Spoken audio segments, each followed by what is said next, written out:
Greetings on day 11 of this refresher course GGG. And today I feel so honored to welcome such eminent geographers, the ones who are making a dent in their own ways. And that you will find when you will listen to them. First and foremost is Professor Anindita. She is one person, that eminent women, feminist, geographer, the one who's trying to introduce geography of gender and is invoking everybody to listen to her.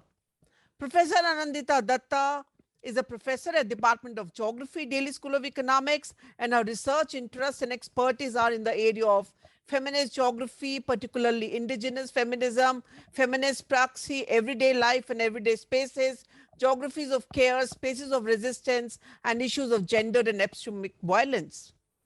She has introduced new curriculum in the area of geography of gender, published widely in internationally known peer-reviewed journals, and also served as member international editorial boards for gender, place and culture, and social and cultural geography. She is also currently chair International Geographical Union's IGU Commission of Gender and Geography. In addition, what I just want you all to notice, she sees no contradiction in her role as mother of three and hands-on feminist geographer.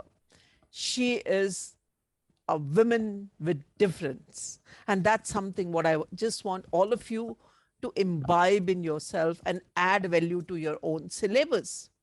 And following Anindita, we have with us another smart young geographer, Dr. Kiran Bhairannavar. He, in his own way, is making a difference. He's done his PhD from the National University of Singapore, and he's engaged in teaching papers like Sexuality and Space, Transgender Geographies, Cultural Geography, and Research Methodology at the postgraduate level. I welcome Kiran. And also we have Shekhar, who's going to just touch upon literary geography and speak to you for 6 minutes. And definitely, I want to tell each one of you that these people are special. Professor Anindita, Dr. Kiran, and Dr. Shekhar.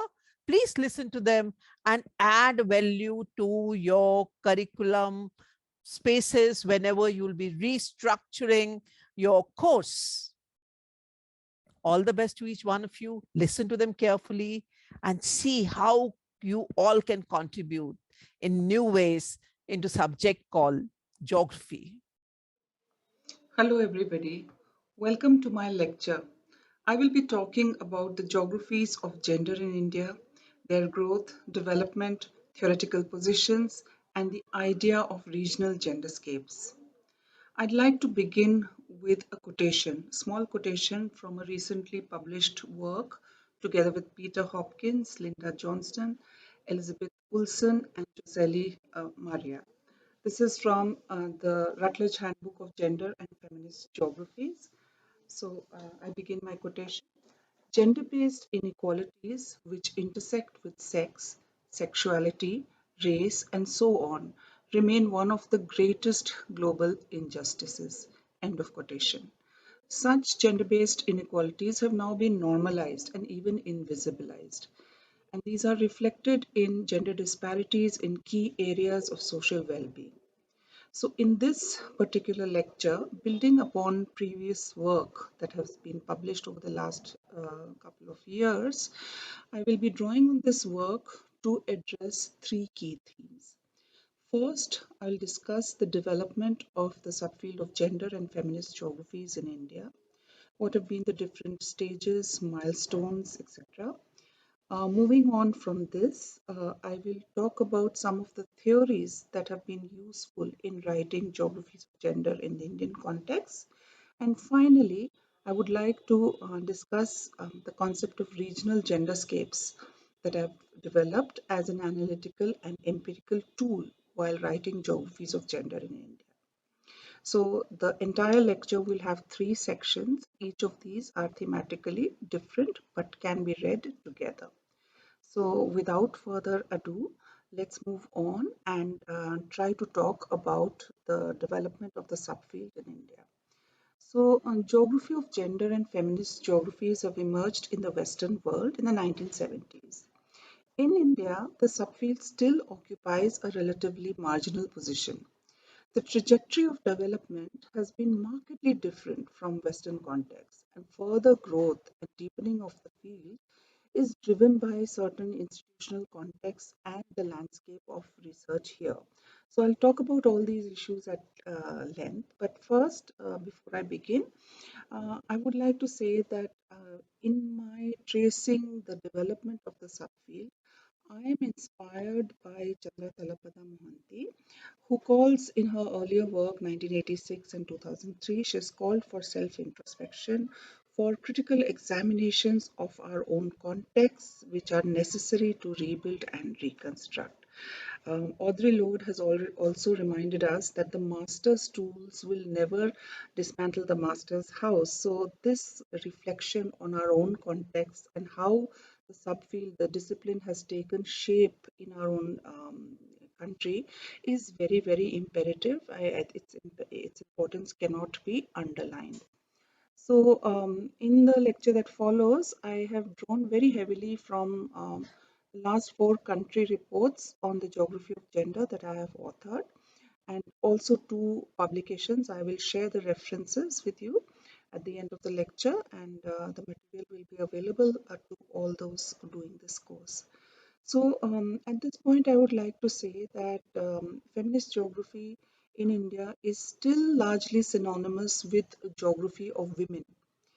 Such geographies have remained descriptive and innocent of a critical interrogation of the social structures and processes that produced gender based inequalities. But then elsewhere in the world, we see that the scope of feminist geographies has extended to geographies of sexuality, race, class, disability, and to uncovering the underlying topographies of power. So these geographies have sort of merged, they're much more critical in their approach, whereas in India, we tend to be a little more descriptive. So let's get into all the reasons for this. But before we do that, first let me, in very, very broad brushstrokes, paint the trajectory of development that has, that has sort of led to the development of the subfield in the world, before we move on to the Indian context. So in the Western world, the geographies of gender, feminist geographies, I would trace their emergence to the 1970s. The initial concerns were about the visibility of women in geography, visibility of women as practitioners, visibility of women as subjects within geography. Women, Alison Hayford remarked in 1974 that women were just invisible from geographical research. Now, this concern about the invisibility of women was not confined only to geography. Sheila Rowbottom has raised it for history as well. So these concerns about women not being there or invisible from the discipline was not simply in geography but in other subfields, in other disciplines as well. So initial concerns in the 1970s through the 80s was on geographical work which visibilized women within the discipline. So in a way we could say that it is about writing a geography of women. So in this phase, the idea was to document and map women's lives in different parts of the world to see how different they were, to discuss the constraints to their activities, what were their barriers, what were the barriers they faced, the constraints they faced, these kind of things. It was very descriptive and focusing on different spatial contexts and the lives of women in these different contexts. So gradually, one sees that as this work matured, one sees that from this simple documentation and mapping, there a description of gender roles, we move on to interrogating gender relations. So there was a shift from gender roles to gender relations, and this phase one can see, from the late 80s stretching in well into the 90s. In the 90s, there were calls for understanding difference. I think, we all know that within geography, the cultural turn had taken place, and there some spatial turns that had that the discipline had undergone. So perhaps as a result of this, there was calls to accommodate diversity, calls to accommodate difference, and to interrogate this monolithical category of women. So the idea that women were not one, category, simple category, and that there were differences, and we need to look into those differences. The issue of race, sexuality, all these started, enriching the field of geographies of gender. So eventually, the discourse has now encompassed race, sexuality, disability, location, the context from which we are writing, all of these. So this is in very, very broad brushstrokes, the way the discipline, the subfield has developed in the West. There is plenty of documentation, and I will be sharing the references with the organizers. Those of you who are interested can read up upon it. But now let us look at what was happening while all this was unfolding in the West, what was happening in India. So in India, as perhaps in much of South Asia, gender studies within geography are gaining ground. So there's no doubt about that.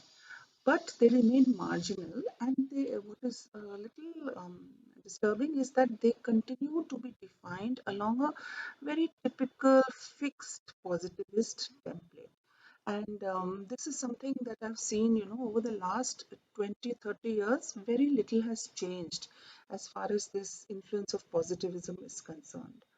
In my previous work, geographies of gender have been likened to the emerging dawn sky and to wildflowers on the margins of the field. Now, I've used both these metaphors to highlight the organic growth, resilience, and increasing spread of the subfield. Now, in India, unlike in the West, there has been no disciplinary debate, no questioning of the invisibility of women from geography as the lack of research or paucity of research on certain themes. No, there has been no debate on this. There's also been no thematic grouping. In the West, there were women grouped around certain themes and started writing collectively to challenge the discipline at that particular point in time. But in India, one doesn't see either a disciplinary debate or any kind of thematic grouping or even a journal special issue or a professional association. None of these happened. So these were key milestones in the West. But in India, one doesn't see even one of these milestones marking the development of the geographies of gender and feminist geographies here. So how then can we trace the emergence of the subfield? Now, in the absence of formal organization or documentation, the origins of the subfield I've tried to trace from early papers in geography journals. So this was some research I undertook a couple of years ago. And I was looking at trying to put together, okay, which were the earliest papers, what chronology did they appear in, what were they saying, what were the themes, etc. So what I found was that papers on female migration, working force, occupational structure, education, sex ratio differentials, these first started appearing in the late 60s, and then more frequently through the 70s, and finally into the 80s. So while in the West you see that the initial papers, the seminal paper, Janice Monk and Susan Hansen's paper, it appears in the early 80s, and these questions of invisibility were raised in the 1970s. In India, one sees that these sporadic publications on female migration, women's education, working force, all these started appearing in the 60s. Now, which was the first paper? My research says that perhaps Swaranjit Mehta's paper on rural women working force, this appeared in 1967. Perhaps this is the oldest paper. And then you had other papers by Professor Mehta, Professor Mukherjee in 1975. There's a paper by Gupta in 1977.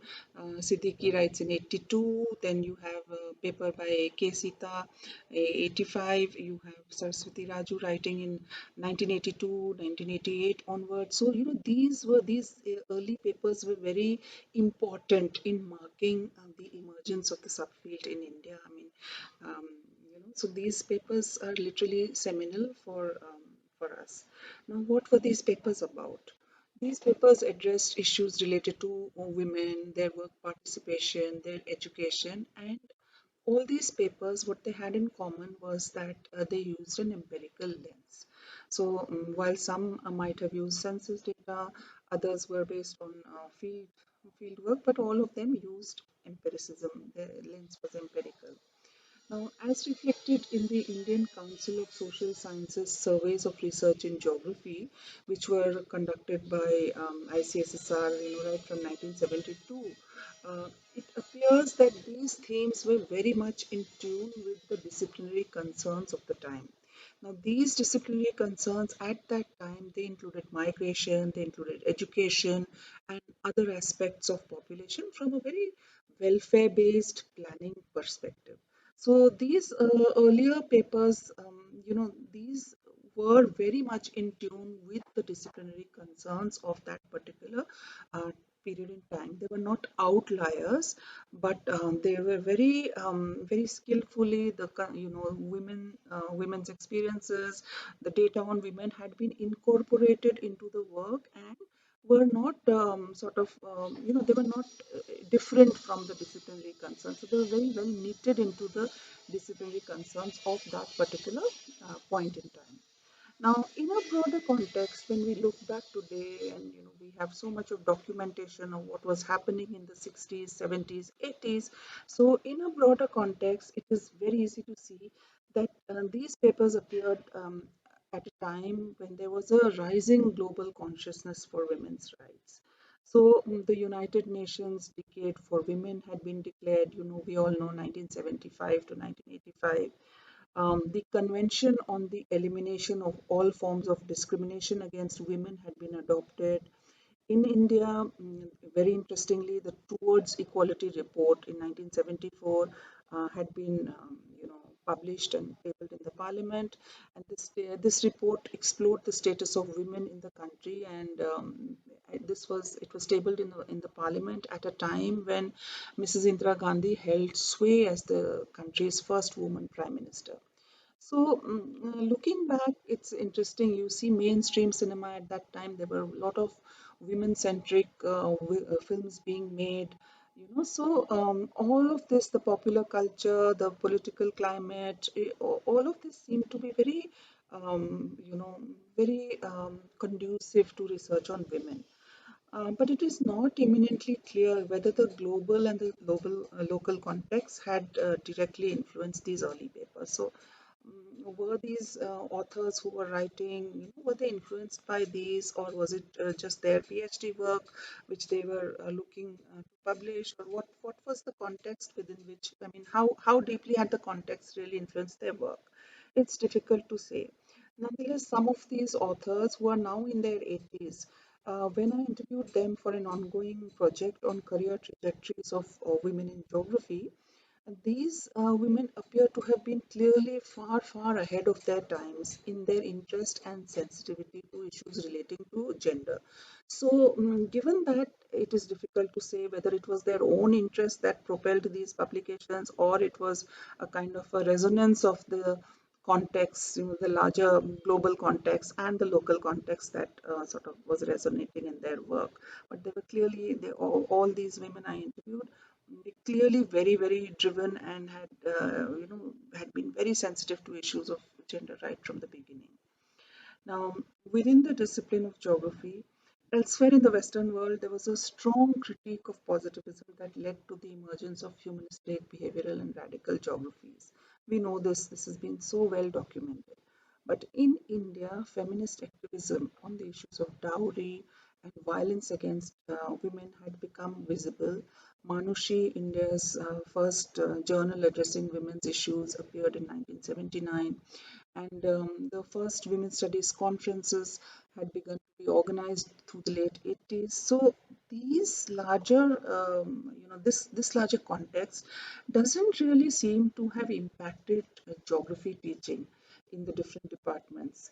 So, despite seeming, as I've just said, despite seemingly, being an opportune moment to foreground research in gender issues and raise concerns about the invisibility of women in geography, The publication of these early papers, which I've just talked about, they did not coalesce into a larger grouping or a vocalization of the invisibility of women vis-a-vis the dominance of men in Indian geography, as had happened in the US and UK. So this was a marked departure in the way the subfield developed in India.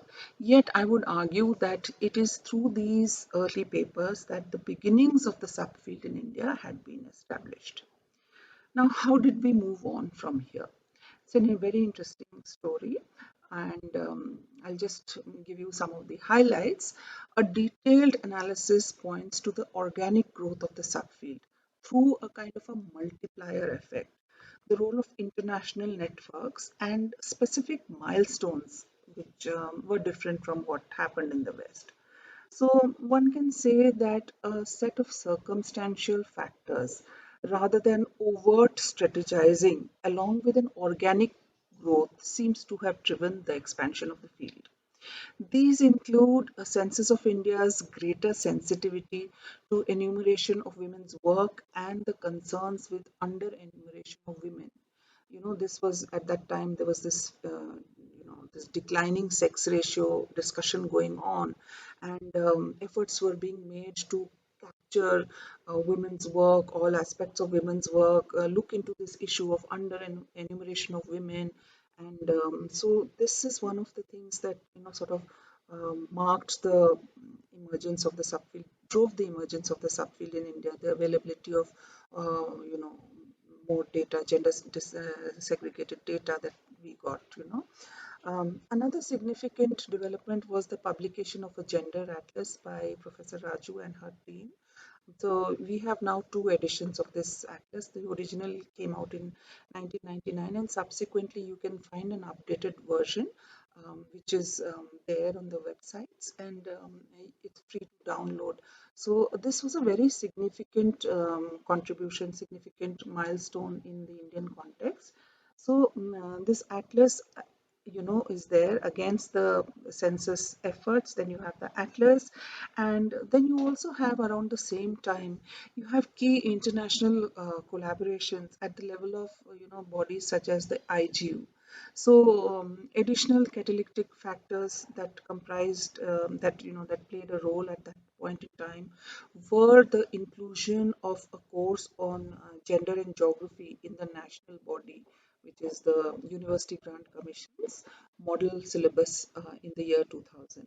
So the moment the UGC model syllabus had a course on the geography of gender, so there were several departments that felt, encouraged to include a similar course or a similar template, bringing in gender into the fold of kind of bouquet of courses that were made available to the students.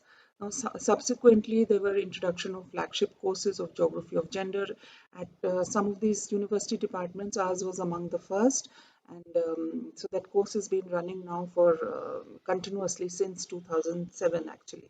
So 2006, if I'm not mistaken, yeah, 2006.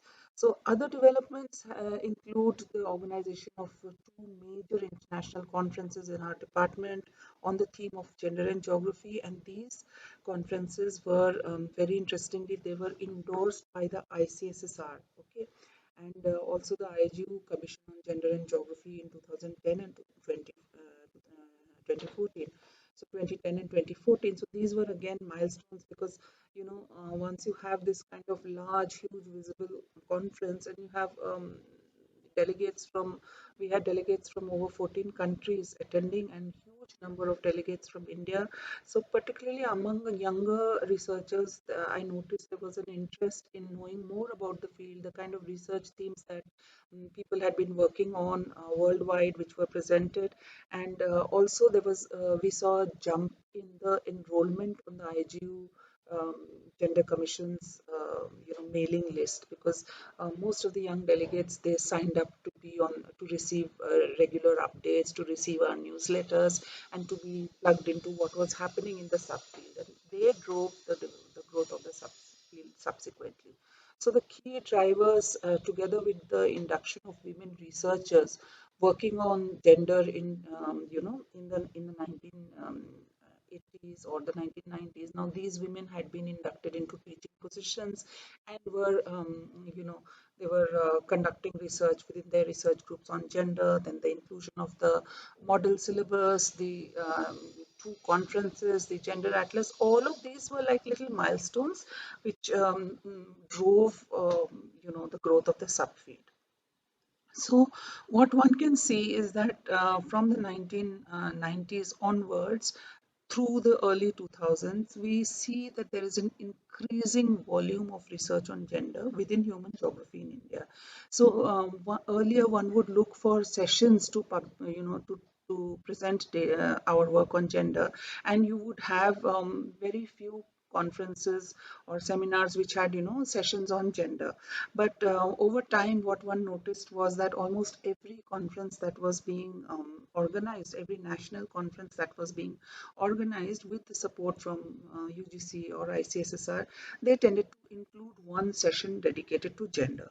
And of course, now you see that there are entire conferences being organized on themes related to gender. So this is very heartening to see that there's a larger space being occupied by the subfield, both in terms of publications, reports, projects, as well as the conference space. So we are beginning to occupy more space, but we continue to remain on the margins of the project of geography in India.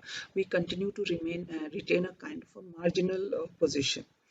So, why is this so? I've discussed this in a paper last year, talking about the influence of patriarchy and the institutional context within which geographical knowledge is produced. I'll share the reference, but all said and done, if you look back into the way the field has developed, and you look into the kind of, if you get into the details of the sort of research papers that are being written, the kind of themes that we are researching on, it's very clear to see that there are certain disjunctures between what is happening here, in our context, and what is happening globally. So, very briefly, one can say that, there are certain conceptual conflations that have persisted. We tend to reduce gender to sex here, whereas we know that there is a difference between the term gender and the term sex. We also tend to reduce space to site. We are working within a scopic regime which is very fixated on measurement and mapping, and we are as a result in a very policy driven research environment. So basically this, as I've said before, this creates an artificial divide between the spaces we live, love, dream and do and the spaces of our academic study. So I'll explain a little more in a little more detail.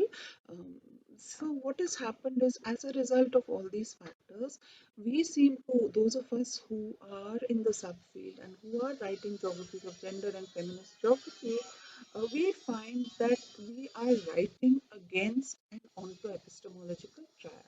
Now, what does this onto-epistemological triad mean? So, this is a triad or a kind of a reductive research cycle, research writing cycle, where we have 3 points. The first point is development one. The top of the triad is the development goals.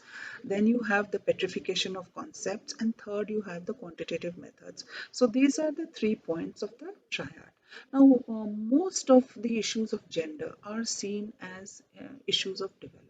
So rather than seeing these issues as social issues, cultural issues, there is a tendency to view them as issues of development, with the idea that these issues, these gender issues, should go away with a rise in income or with women's participation in the workforce, or other development initiatives. But if you look at the data and you look at if you listen to the narratives, you find actually this is not so. So the framing itself here, I feel that the framing itself is faulty. We tend to look at gender issues here only as development issues, and we refuse to look into them through the lens of culture or the lens of society. The social cultural lens is not there, and we're not looking at them critically. We just want to look at them in terms of development goals. So that's the apex of the triad. And then the petrification of concepts. This idea has been given by Doreen Massey when she talks about the petrification of concepts. So I've borrowed from her, and here, I feel that the concept of space and gender have both been petrified. So gender has been reduced to sex, and it is conflated to sex, whereas we know that gender is a social construct. It is fluid. It is an aspect of identity, but all these meanings have been sort of removed, and we are just in our research we tend to refer to it as sex, which we see as more fixed.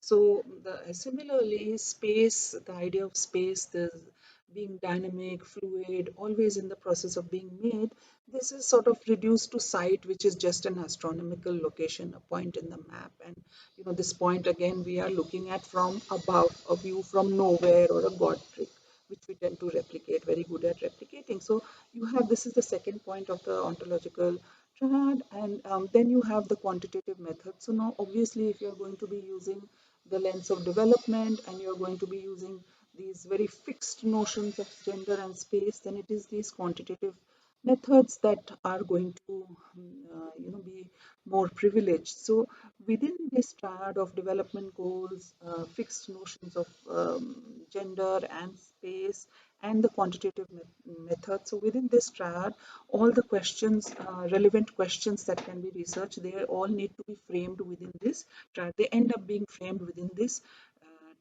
Now this, my argument has been that this triad replicates a very colonial view from nowhere, and gives extra emphasis on scientific objectivity, and in this process it marginalizes and makes invisible local, vernacular, traditional, and intuitive knowledges. And I feel that it also offers no ontological depth. The focus seems to be in most of our research, like for example, and I'll talk about this a little later in the lecture, like the focus gets limited to frequency of occurrence, to distributions and concentrations, at the cost of interrogating social structures and social processes that actually produce these inequalities. So we are not even going there, but if we are stuck within this onto-epistemological triad, then we just tend to talk about, okay, how many times has the this particular crime occurred, or what is the size of this particular settlement, or these kind of distributions, concentrations. These are the what we remain preoccupied with. And so this sort of triad, then it pushes gender and feminist geographies to marginal positions, because we continue to be framing issues only in terms of development. And also another thing which is very dangerous is that this triad, it flattens, absolutely flattens diversity, and it facilitates monolithical constructs, because who wants messiness, right? We want neat order. So the diversity needs to be flattened. The constructs need to be monolithic. So this is what is playing out, and I would like to argue that the ontological onto epistemological triad that I've described, it continues to frame the research on gender and space, not just within feminist geographies and geographies of gender, but also in most other subfields of human geography in India. Now, based on reviews of research, the country reports from India from 2004 to 2016 that I've talked about earlier, it is evident that in this triad, within the domain of Indian geographical research, gender is defined and understood simply as sex. This I've talked about. But we don't talk about it, what we don't do is talk about it as a spectrum of identity. So, therefore, the implications, experiences, and inequalities that ensue from the social constructions of gender are not explored or questioned adequately within within our research. Instead, we tend to naturalize gender by extrapolating it to biological sex and treat it as static and given. So similarly, space is also very simplistically conflated to imply only a site. So understanding space in terms of social space, dynamic and evolving cultural landscapes, and the manner in which these landscapes are produced are sort of completely glossed over, completely ignored.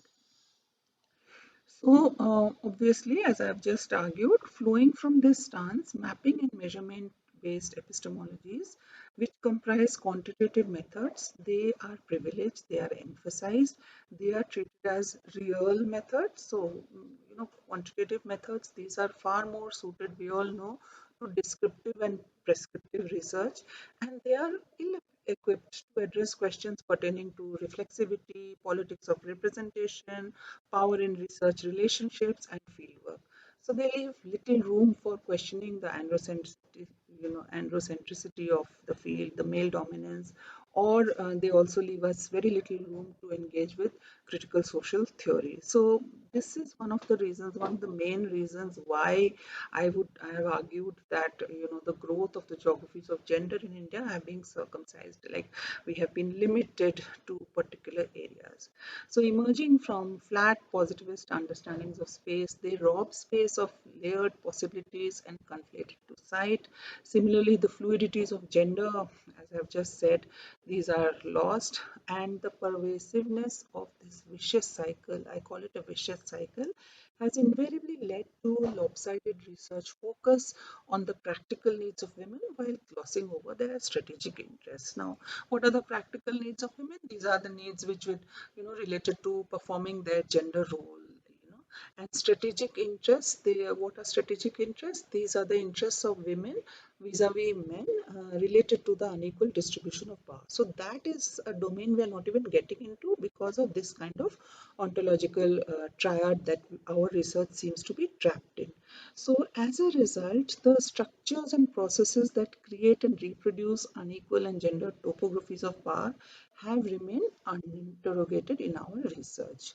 So, if I'm drawing upon the country reports on the geography of gender, 2004 onwards, if you look at them, you find that most of the research tends to be again with the prescriptive descriptive approach. So the common themes are very common, are crime against women, declining sex ratio, and gender disparities in key areas of social well-being. So you have a lot of papers talking about women's participation in the workforce, women's role in decision making. You also have some papers, in fact, quite a lot of papers on education, literacy, female literacy, school dropouts, enrollment, these kind of papers. Now, if we move away from this ontological triad and we move away from this prescriptive descriptive approaches, and we move towards more critical approaches, then you would see that there would be more papers on gendered violence, cultural or structural barriers in access rather than disparities in social well-being. You would also see papers on gendered resistance, gendered agency, gendered spaces, and strategic interests. So this is something I've been talking about, this thematic stagnancy and the need to expand. The field is widening, but it is not deepening. It's something I've raised consistently and been arguing for a shift towards more critical approaches. Now, in the last country report authored in 2020, under the editorship of Professor R.B. Singh, in whose memory this entire refresher course is being conducted. So here we saw a small ray of hope because one could see among the younger researchers there were papers which were talking about violence, gendered violence. There were papers talking about gendered spaces, and one could see that the shift towards these critical approaches had begun. Now it remains to be seen whether it is going to be, whether it is going to build up and what kind of space it occupies within the subfield. As of now, these papers are outliers and perhaps confined to only a few, in only a few departments. Like I know that there are people in our department, there might be people in JNU as well, in CSRD as well. So it seems to be very, capital centric, Delhi centric in that sense, that there are these two departments where this kind of one has noticed this. There's also ISER Mohali, where one can see through Anu's work, Anu Saplok's work, that this critical approach is of course there. So there are a few, very few centers, 2, 3 centers where this kind of work is emerging. It remains to be seen whether this will build up. and what kind of shape, but exciting times ahead, right? And now with that, so you have a broad overview now of how our subfield, how the subfield in India has emerged, as different from the developments in the Western world. And you've seen how our papers, what are our research themes, what are the kind of methods we use, what are the approaches we take. You can read in more detail from the papers that will be circulated as part of the study material. And now we move on to the second section, where I'm going to talk a little bit about what are the theories that we can use when we are writing geographies of gender or feminist geographies from India, right? So when you look at, it's been a very common situation where you have theory being produced in the West and the data coming in, from the southern world, So you have the first world nations, or the global north producing the theories, and you have the global south providing the data, and these theories being tested or being applied here. So we become just, as women from the global south, we just become, uh, we just have to fit into our reality, our stories have to fit into these theories, which are not made here, but they are made, elsewhere. And this also brings me to the issue of epistemic violence, which is something I've been writing about. So, many of us South Asian feminists, we've noticed that people come in with funding from the global north to do research projects based in the global south. And these are leading the research project. So that's how the theory, acquires. This theory is built there, and we are providing the data here. So people have written about it. I call it safari research in my own work. So these theories, obviously, since they are not from our context, it's not a very comfortable fit. So, what are the theories that we can look at when we work with gender in India? This is something I feel, I mean, I talk about it everywhere I go, and I feel that principally we should look at the work of a couple of authors to get a sense. Now, I'll start with the oldest theory, I'll start with one of the most well known, not the oldest, but one of the most well known. We all know about Sylvia Wolby's theory of patriarchy, right? So Sylvia Wolby is talking about patriarchy. She theorizes patriarchy as operating through six structures. Now these structures are autonomous. They also operate together. So I'll quickly run you through what are these six structures, and then you can read more about Wolby's work. So Bowlby says that there are six structures that have contributed to the oppression of women vis-a-vis men. First is the structure of paid work, so where women are discriminated, and they face exploitation, they face several constraints when they enter the domain of paid work. Then there is this structure of household production, where, according to Wolby, individual men still benefit from women's unpaid labor, and women still do most of the housework, child care, this entire social reproduction falls on women. So this drains away their time, energy, and their resources. And so obviously, they remain trapped here because their unpaid labor here um, benefits men as a group. Then there is this other structure of culture, this popular culture, which kind of normalizes all of this, and sets particular standards. There is sexuality, where compulsory heterosexuality, sexual double standards, all these are operating. And then there is violence as a tool to keep women in place. So male violence is another tool of oppression. And of course, the state, finally, the way the state operates is very, very patriarchal. So in a nutshell, Walby is talking about these six structures which operate together or autonomously to oppress women.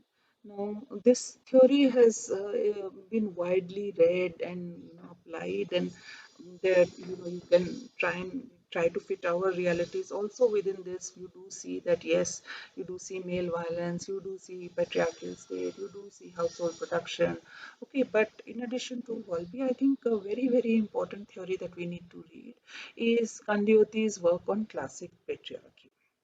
Now, Kandyoti, when she's talking about patriarchy, she differentiates between the kind of patriarchy that you see in South Asia, and the kind of patriarchy you see in sub-Saharan Africa. And she terms our patriarchy as classic patriarchy, where the patrilineage totally appropriates women's labor and it renders their work and contribution to production invisible.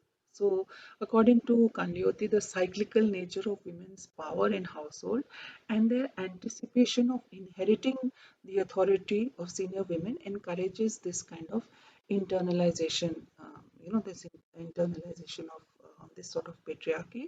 So they submit to the appropriation of their labor, the time, they submit to all of this in the hope of inheriting power that the older women now enjoy in the household. So, because of this script, women often end up being seen as colluders in their own oppression. I'm sure you have heard this many times, औरत ही औरत की दुश्मन होती है. So the next time you hear this, please, whoever's telling you this, remind them of Kandioti's theory, remind them that Kandioti has talked about patriarchal bargains where women make bargains, where they settle for or they submit to these kind of appropriations in the hope of gaining power in the patriarchal household.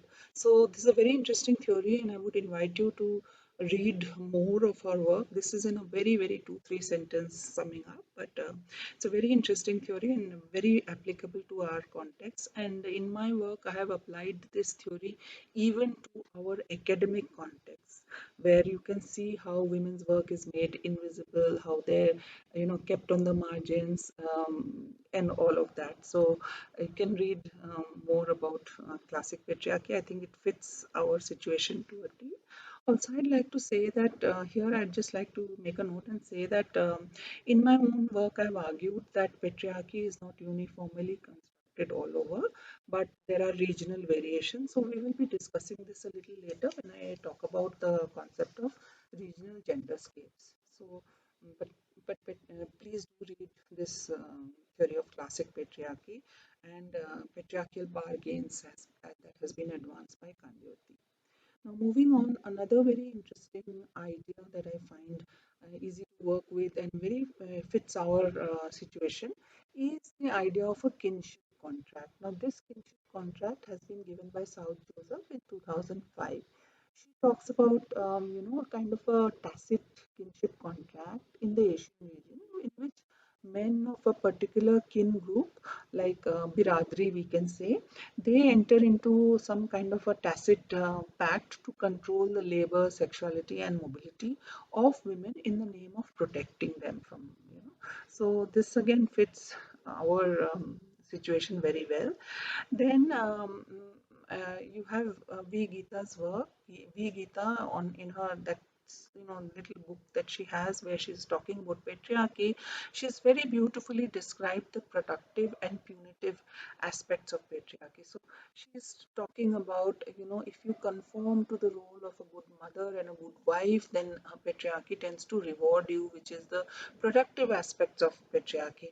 And then there is the punitive aspects where those who cannot be good wives or good mothers, widows, barren women, lesbians, these they are kept on the margins, they are marginalized, and they are subjected to the punitive aspects of patriarchy. So these three, like along with Sylvia Bowlby's work, reading the work of Kandioti, reading the work of South Joseph and Gita's book on, it gives us some lens, better theoretical lens to work with gender issues in our context.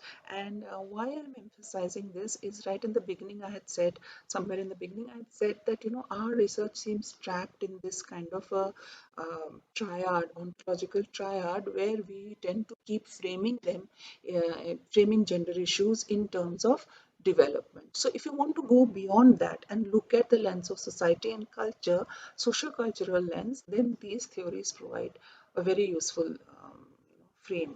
So that brings me to the end of the second section, and now the last section, where I'm going to talk about this idea of regional genderscapes. So, this recently published book on, in my recently published book, all the different ways in which I've worked with genderscapes is there. So, let me just very quickly and very, very broad brushstrokes, very, just frame out what I mean by regional genderscapes. So, as I had said earlier, in the lecture, that patriarchy is not uniform all over India. It's not uniformly constructed. It's not experienced in the same way. It's not framed in the same way. This is something that if those of you who've done field work in different parts of the country, traveled across different, contexts, different states in the country, you will also realize this. So I had built upon the work of Appadurai, Appadurai's notion of scapes, together with Sumi Krishna's first use of the term genderscapes in 2009.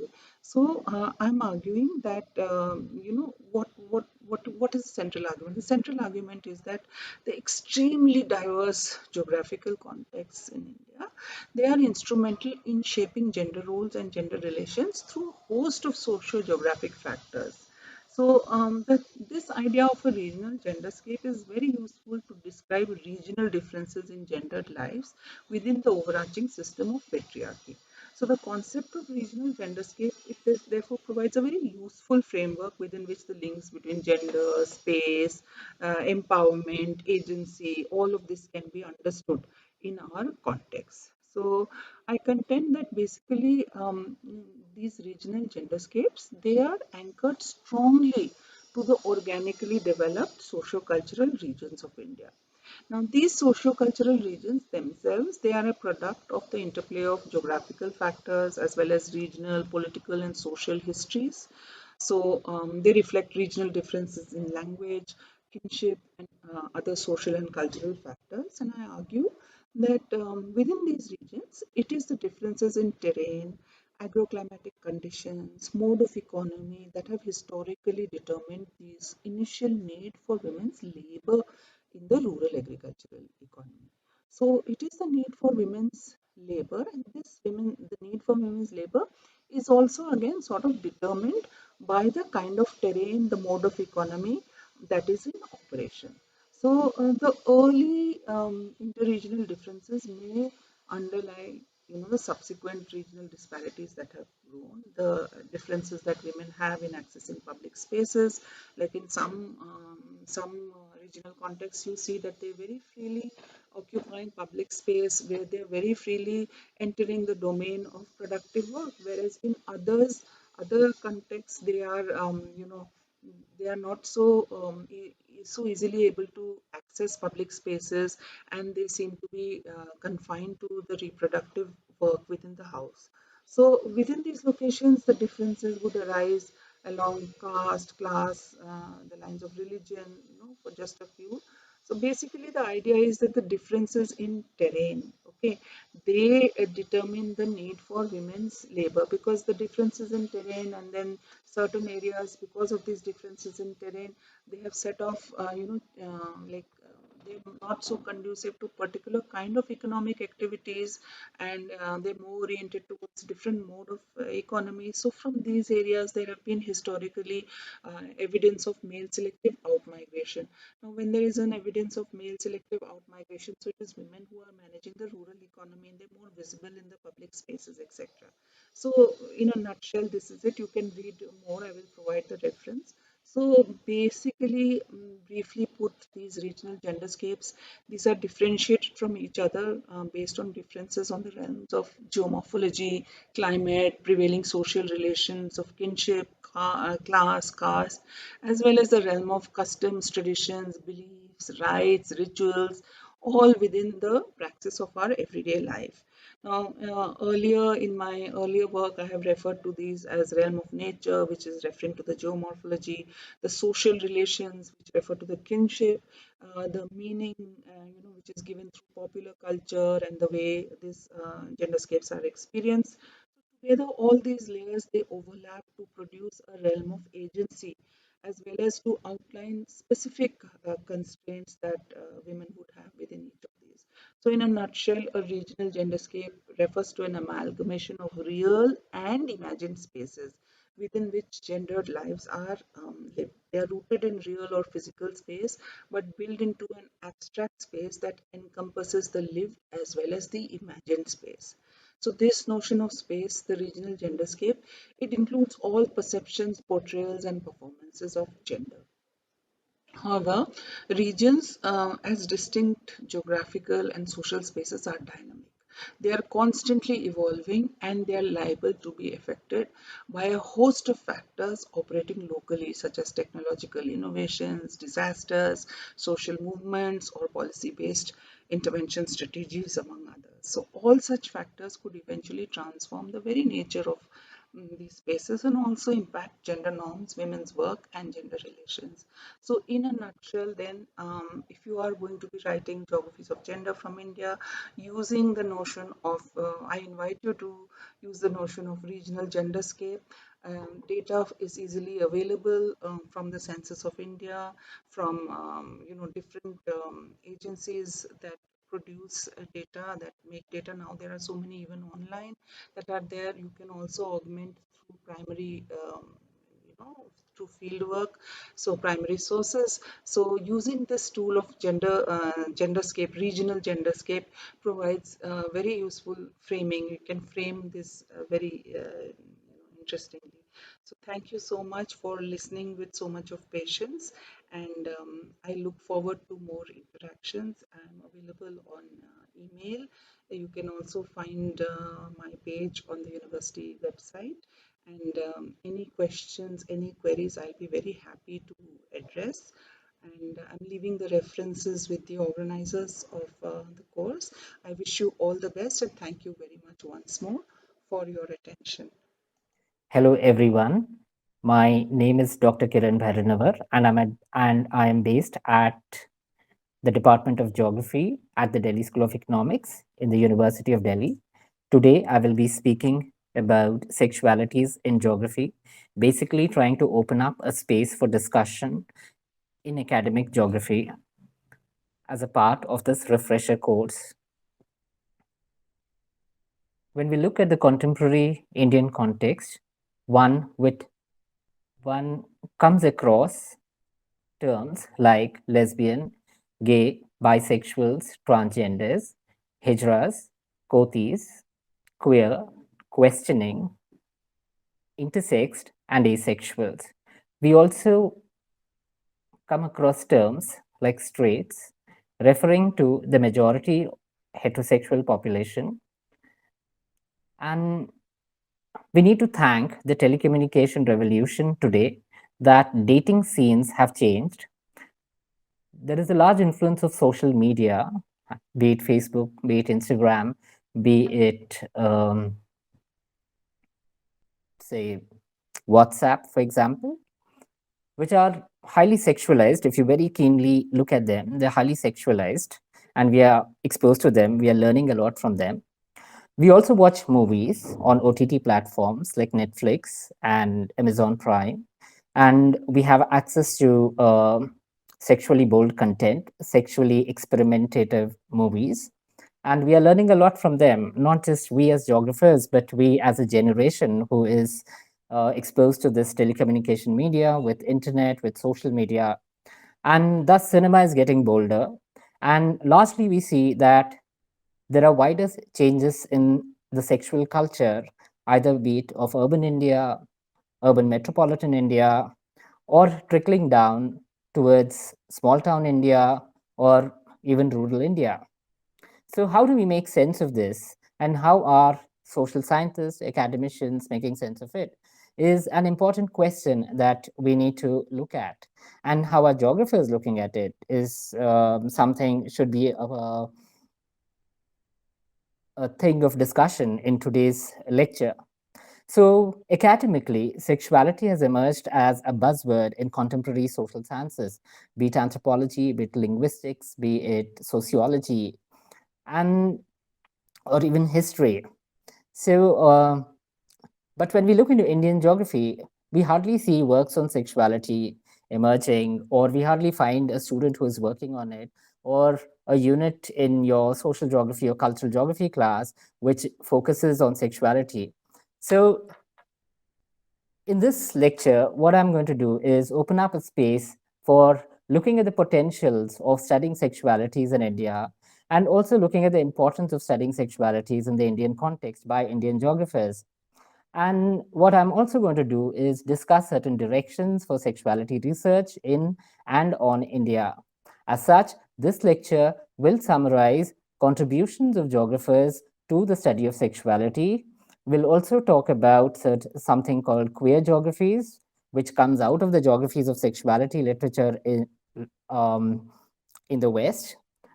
Before that, I will discuss certain concepts, maybe a few knowledge, uh, um, basic knowledge about these concepts would help you to understand the contribution of geographers. And after that, I will go to the Indian context, looking at empirical examples as to how India is an empirically rich country with regards to sexual cultures. And I'll also talk about the Indian context in with regards to the discipline of geography.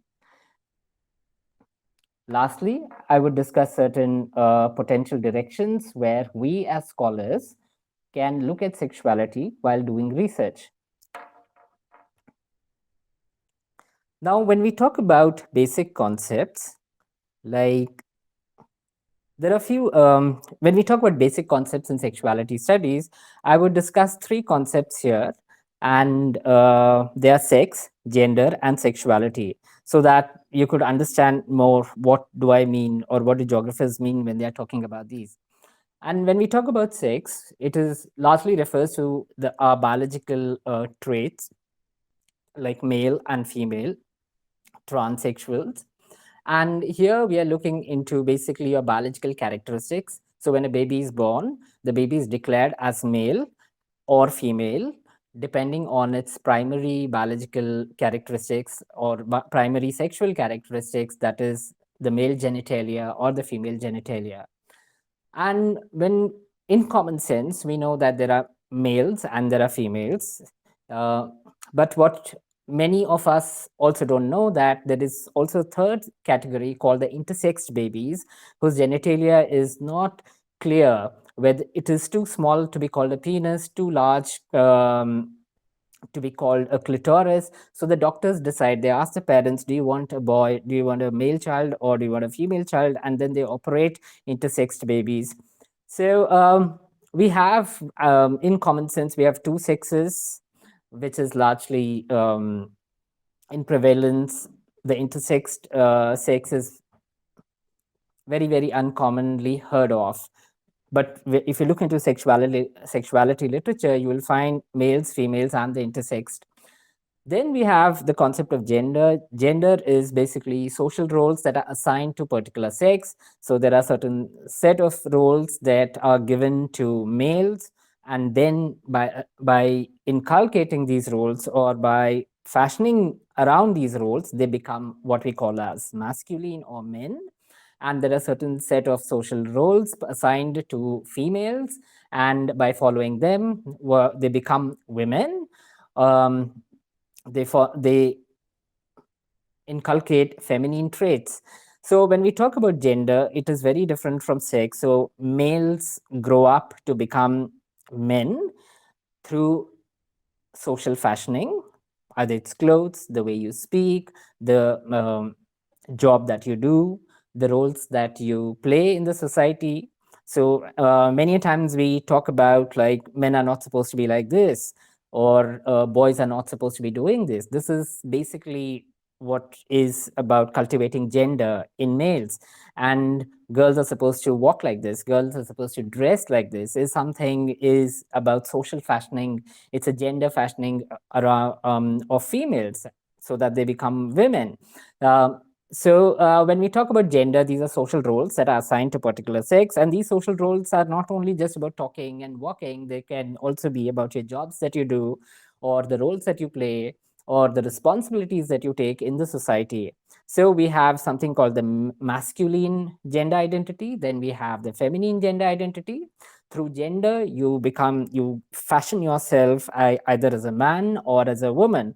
And we also have the category of transgender, whose bodies do not align with, or sorry, the sex that is assigned at birth doesn't align with the gender that they identify with, and therefore you say that they're transgender. So I might have a genitalia which belongs to a male, but my gender identity could be the social roles through which I identify could be feminine, and I find this I may not find any comfort by playing these opposite roles, and therefore I might take up a transgender identity. So there is a certain type of a transition, right?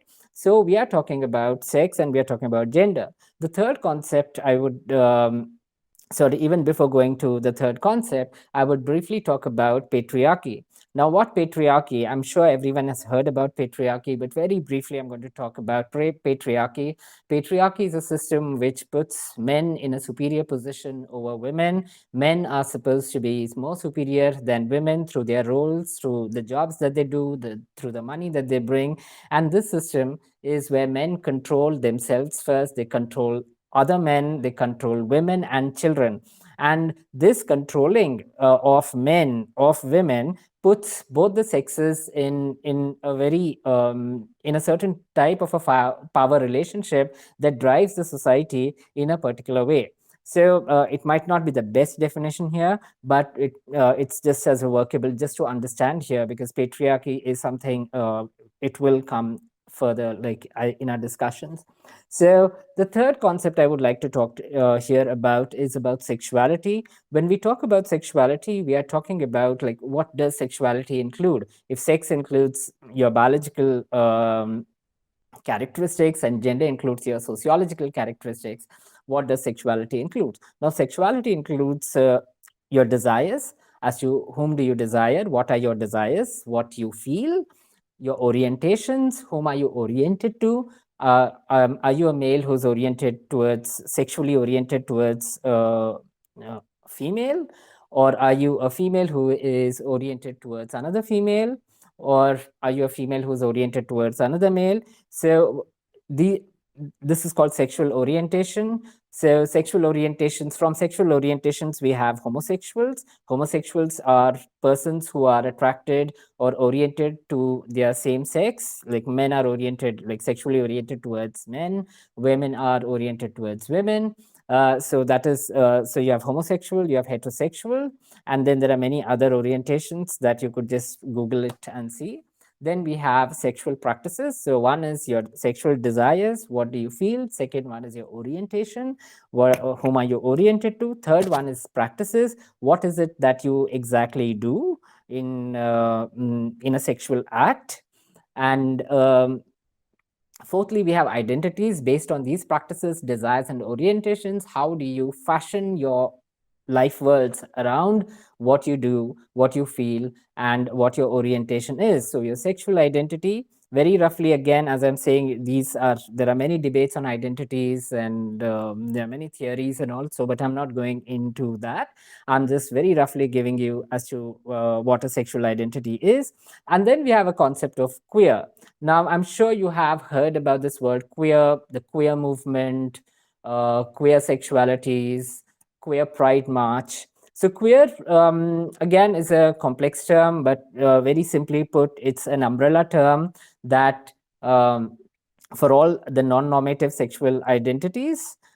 But even though we use it as synonymous to cover as an umbrella term, it is more than that. It basically captures a position. It is a position that captures then a certain type of in-betweenness of sexual positionalities that we take. So it is indeterminate, it is unfixable, it is fluid. All your fluid practices, fluid desires, fluid orientations that may not be named, or you don't want to name them, are categorized under queer. So queer defies boundaries. So I might call myself straight, but I might still have attractions towards members of my own sex, which are not too prominent that I would call them an identity, or I might not fashion my identity over that. But those fluidities in my behavior or in my own desires or in my own orientations is something that I would categorize, sorry, that I would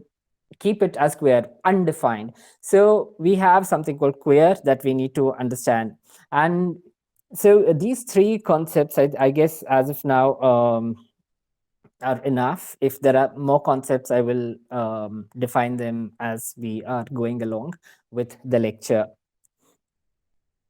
So, when we talk about geographies of sexualities, as to while sexualities has emerged as a buzzword in Indian academia, in various social sciences and humanities, it has not received much attention by Indian geographers. But this does not mean that other geographers, as in I mean by this, geographers in other parts of the world are not studying sexualities. So, what we call the study of sexualities by geographers comes under the subdiscipline called geographies of sexualities. And what we call as geographies of sexualities has been theorized or has been developed since the mid 1980s. So it's almost about 30 years now that geographers have begun to engage with sexualities, and this began largely in the US and the UK, and then developed to other contexts. What did geographers do? Where did they begin? So I'm going to summarize their work here. They first started by mapping, and by mid 1980s, if you look into the earliest works, they were about mapping. We all love mapping, right? Geographers do mapping. So the first geographers were like who were engaging with sexuality, were mapping gay and lesbian communities, and they were basically mapping, like taking city maps and looking into where are gay and lesbian persons found.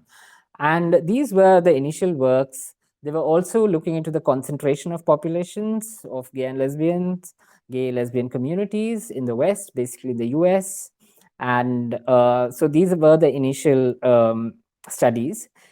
Then they were within geography, basically human geography, or you could say cultural geography, and larger social sciences. There were certain turns that took place. One was the emergence of post-structuralism. Then there was a postmodern turn that we had. Then there was a cultural turn, which revolutionized the way we looked into how we studied certain problems in the society. Problems, I don't mean problems as like I'm having a problem. I'm just talking about a research problem here. So it was this emergence of post-structural thought that redefined the way we were looking into identities, like with works of Michel Foucault, with the work of Judith Butler, with the works of certain other scholars like Sedgwick.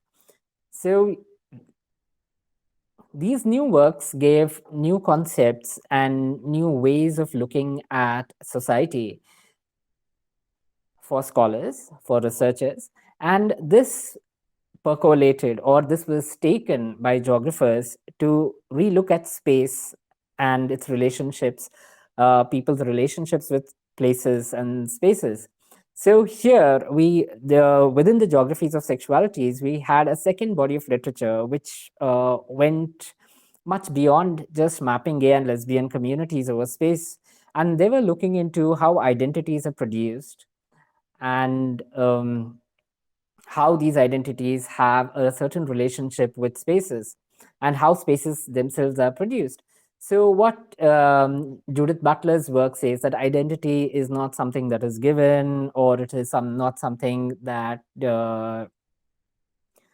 is mapped onto your sex, your biological sex, but it is something that we perform every day, looking keeping a fictional ideal in front of us. Like, for example, if I'm a male and I'm supposed to be a man, I'll keep Hrithik Roshan as my ideal. Even though I'll never become him, I will repeatedly act like him. And with time, those actions get naturalized in certain ways, that I might start talking like him, I might start walking like him, I might start, dancing like him, but I'll never become him because he's an ideal fiction for me, the ideal masculine figure. So, but these repeated everyday practices is what generates identity, is what Judith Butler is saying. And she says that these are performances that we put repeatedly on everyday basis.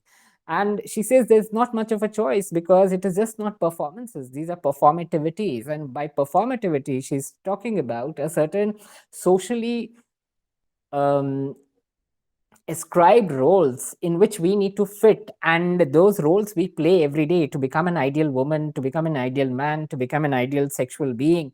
That if I'm going to do this, the society has given me this type of an ascription or a prescription for a certain role, and I'm going to be that on an everyday basis, to an extent that it becomes natural. So the performative aspect of it is vanishes and it becomes naturalized. So this conceptualization was very important to understand identities and space, because if identities are produced and performed, so are spaces. So if I'm going to if I'm going to be a professor, like if I'm an associate professor in my department, I'm not an associate professor at my home, but the minute I land in the university and start, I'm performing a certain identity of an employee, of a professor to students, of an academician. But the minute I leave at 5:30 the department, I'm somebody else on the street. My identity of being an associate professor or a associate professor at Delhi University may not vanish, but takes a different place, and I'm just another stranger on the street till I go into my home and my identity changes. So spatially, they are looking into how identity space change over spaces, and geographers here are looking into how at different scales, like from the body, which is the smallest unit of geographical scale, to the globe. So the body, the home, public spaces, urban spaces, nation state, community spaces, global spaces. So, at various scales, they're looking into this play of identity and space to conceptualize how heterosexuality or how homosexuality is played around on space.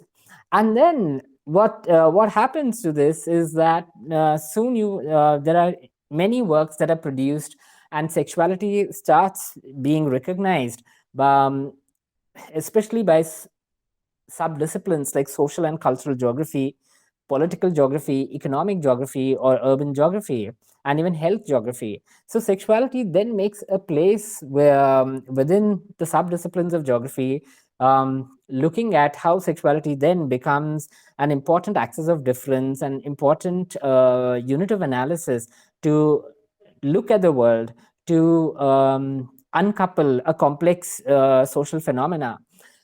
And then geographers like Natalie Oswin have argued that just like we have post-colonial approach to space, and then we have certain different approaches to space, we also need to have something called the queer approach to space. So these were the key developments. But then when we do a literature survey of all the last 30 years, we come across, we can summarize them into certain theorizations or conceptualizations that geographers of sexualities have put forward to us. And some of them which I'm going to just explain to you here. The first one was what geographers theorized, was that space and sexuality are mutually constituted and are interdependent with each other. In order for sexualities to thrive, they need certain spaces. And in order for certain spaces to get sexualized, they need certain type of sexualities. So the first theorization or conceptualization of the relationship between space and sexuality happens to be the mutual constitution. So we all need, like, when we talk about having, we think about having sex, bedroom is the first thing that comes into our minds, right? Even in your imagination, okay, the family bedroom, or what do you call it as master bedroom for couples. Who stays in the master bedroom? We say the husband and the wife. So that connection with space and sexuality is brought in here. Then what they find out through their research is that heterosexuality. Now, what is heterosexuality? The attraction between men and women is called, the sexual orientation is called heterosexuality. So that desires between and attraction between a man and a woman, or a woman and a man, is what is called as heterosexual desires. And heterosexuality is so ubiquitous, or it is so uniform in space, that it largely goes unmarked as in, or remarked upon. Like when we look into spaces, and especially when we talk about sexuality and sexual difference, like we say, like it's all uniform. Only if there is black that we can see white, right? Only if there is day that we can see a night. But if everything is day, then would we understand about the night? No. This ubiquity, the uniformity of heterosexuality as a social relationship across space, makes it go unmarked, or makes it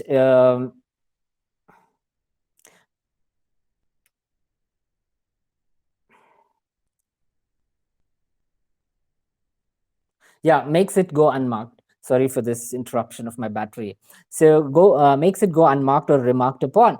So when we are looking into this, and this was something very important that geographers could unsettle of space, that because there are majority are heterosexuals, and they invisibilize homosexuals in such ways that homosexuals cannot be seen, and the hegemony of heterosexuality is brought forth. If identity is performed, heterosexuality is also performed. And if that heterosexuality is performed, then space is very, very unstable. So what they are talking about through post-structuralist understanding is that sexual identities, as we know, are multiple, fluid, and unstable sets of performances enacted through space. An example of this is, just think about Hijra, who walks through a public space, or you're going in a train and a hijra comes into the train asking for money, and look at how many people get unsettled. It is largely a peaceful space, and a person who comes in brings these disturbances in space, and it is the disturbance is not because of the person who is walking in. It is because people are feeling uncomfortable, that the heterosexuality of space then gets unsettled. It's same with a gay person, or for that matter, a homosexual person coming in. Somebody comes and says, like, a homosexual person or a person who identifies as gay or lesbians comes into a home, and the whole home might become uncomfortable. So this is a very important thing that geographers bring out, is how sexuality and what we called as dominant sexuality, that is heterosexuality, is not a natural sexual orientation, but it is a performed identity, and it gets unsettled. And because it gets unsettled, and because it is a performance, it is that is enacted through space.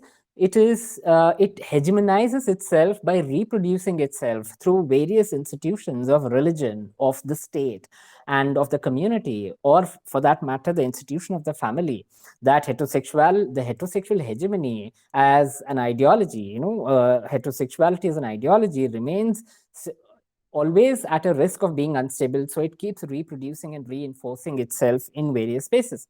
Therefore, an important findings of geographers has been that heterosexist space is discursively produced, and therefore profoundly unstable, continuously engaged in reproducing itself. And every time a non-heterosexual comes into a space, either the person is thrown out of the space, physically abused, or regulated by the state through laws. That is, could be a police, could be laws themselves, the courts, or for example, or just pushed and made invisible by pushing them under the blanket by the family. So this is what are some of the key conceptualizations that geographers have brought to the understanding of the relationship between space and sexuality. The other thing that they have argued is that spaces and are sexualized, but at the same time they're also gendered, racialized, class simultaneously. By this, that okay, we just don't have somebody who's just a heterosexual or just a homosexual, but there is also a dimension of class, there is a certain dimension of race, and a certain dimension of gender that is attached to it. So one example for this simultaneous racializing, gendering, and classing, or what do you call as I don't know, classifying? No, the simultaneous classed aspect of sexuality is, for example, why do you always look at a gay man or a homosexual? Why do we always find or believe that homosexuals are effeminate, right? Because effeminate is those men who have are feminine in their comportments. So it is basically because we can only see a male body having a feminine gender role, and who has attraction to other men as a character. What we don't see is there are men, homosexual men, or you want to say gay identified men, who are also very masculine, but they're invisible to our eyes, because our eyes are trained to look at certain things in certain ways. At least that is our perception, the way we fashion our perception, and we don't look beyond them, right? So this is what they're saying, that spaces, as much as identities are sexualized and gendered, racialized simultaneously, spaces are also the same way. So you'll find certain people in certain places because of certain type of gender, certain type of race, and certain type of class. And that sexual othering is, okay, I'm a heterosexual, so I belong to this society. You are a person who gets attracted to the same sex, so I don't recognize you. So I'm othering you in certain ways. So sexual othering are mediated through different axes of difference. So a middle class gay man can get access to different places vis-a-vis, say, a lower income gay identified man, or for that matter, a middle class lesbian or a upper class lesbian has more access to certain spaces, certain cultural capital than others, right? So this is called sexual othering, which is mediated through other axes of difference.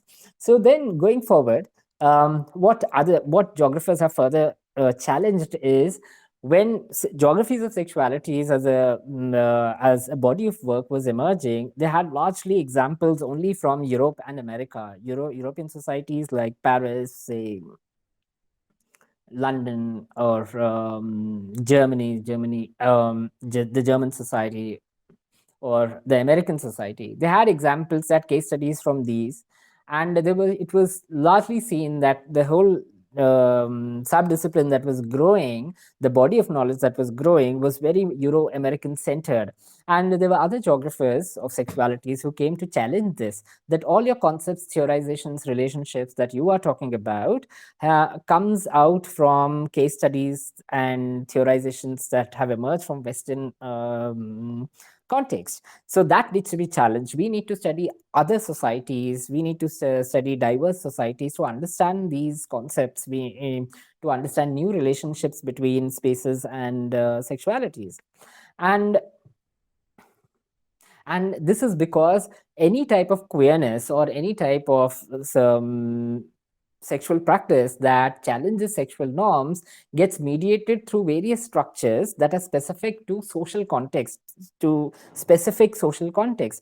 Like, for example, a straight man is very, very different from a straight man in America is very, very different from a straight man, say, in Malaysia, or a straight man in India, or a straight man in China, or Africa, Latin America, or even in UK. So there are primary distinctions between the same category of people. Like a gay man or a lesbian woman or a transgender in America is very different, differently placed in some other society, right? And these social contexts need to be understood to understand the spatiality of sexualities, is what they're arguing. And therefore, we need to challenge Euro-American centeredness of sexuality in space literature. So given that these few theorizations that I've highlighted here, basically summarizing what geographers have contributed to the study of sexualities, I'm going to go forward with the Indian context. Now, when we look into the Indian context and the study of sexuality in India, it was largely focused. I'm not going to go into the ancient India, medieval India, and say British India, the colonial India, but I'm going to just look into modern Indian context. And if you look into the modern Indian state from 1947 to 1990s, largely, this sexual studies or what we knew as sexuality was largely, or policies around sexuality were largely focused on heterosexuality. That took family planning. I'm sure many of you must have have come across these family planning advertisements, Hum Do Hamare Do, in Delhi Doordarshan or the national television. And many of the other sexualities were largely unheard of in the public discourse. People knew them, yes, men can have sex with men, but socially not recognized, not spoken about. The only official sexuality and the only official discourse is about the husband and the wife. Or for example, when we look into sexual diseases that we are talking about, we call them as gupt rog, something that is secretly spoken about. So more than the sexual clinic that you would go to, you would rather call the person whose advertisement has been put on, say, those walls on railway lines, like Doctor so and so. No, doctor. Do you call doctor? Vedya, not Ved. There's some word for that. So you'll find the advertisement for Gupt Rog. Contact me, or there would be many other people who are talking about it. So when we are talking about sexual disease, there's a hush hush. When we are talking about many other aspects of sexuality, there is a hush hush. Talking about sexual pleasure is a hush hush. But what we see is a dominant discourse, and what people like the society is exposed to is a happy family of two children, a husband and a wife. And so you have to use contraceptives, say how to stop having children, right? There was advertisements of, say, maladi, that those were like capsules or tablets that you had to avert births. So and the rest of the discourse at the society level, even though you're dating, you're flirting, these were desires not to be spoken about. And even if you're having desires for somebody else other than the opposite sex, is something that has to be hushed around, or practiced in different ways, has no official recognition, or even has no official language. So much, if you look into the Indian experience of queer sexualities or alternate or non-heterosexual desires, you will not find words in vernacular languages.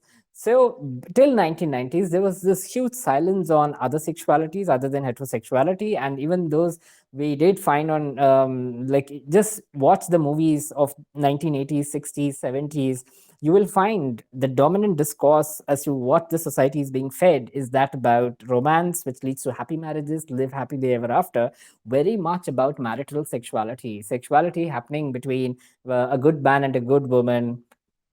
The villain with the man with a sexual excess is also, like, has to be pushed off somewhere, has to be destroyed, but it's always the hero and the heroine who has good sexuality will eventually marry and have children and live happily ever after.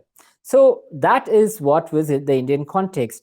And through the 1990s, when you look at, there were certain works that have come in India that sexualities other than heterosexuality was started work started coming out during this time with India's liberalization. So 1991 we had liberalization. So 1990s is also a watershed development in when we look into the sexual landscape of the country.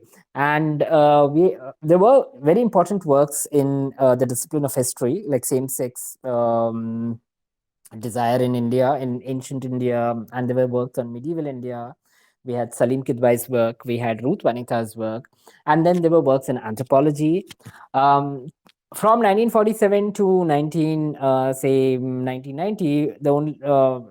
the only work that came on homosexuals was by Shakuntala Devi, I think in 1977, time around it. But then after 1990s, there were a couple of works that have come in the disciplines of anthropology, in the discipline of history.